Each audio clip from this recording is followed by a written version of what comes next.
بسم الله الرحمن الرحيم، والصلاة والسلام على أشرف المرسلين.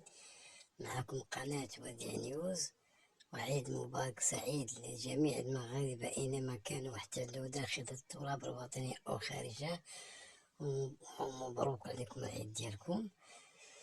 هذا الخبر جديد، وهو خروج سعد المجرد من السجن للاحتفال بأسرته. هذا الرخصة اللي تعطاتو فقط لمناسبة العيد، وهذا امتياز يحتفل مع أسرته، ونتمنى الله يفرج عليه في العاجل القريب، ونتمنى لجميع المغاربة موفور الصحة والسلامة، ونتمنى من الله سبحانه وتعالى أن يرفع عنا الغلاء والبلاء ويجعل هذا البلد مطمئنا آمنا. وكمان نتمنى لجميع المغاربة باش يتضامنوا مع بعضياتهم ويحرصوا على الأمن ديال البلاد، لأن في الأمن ديال البلاد أمن واستقرار.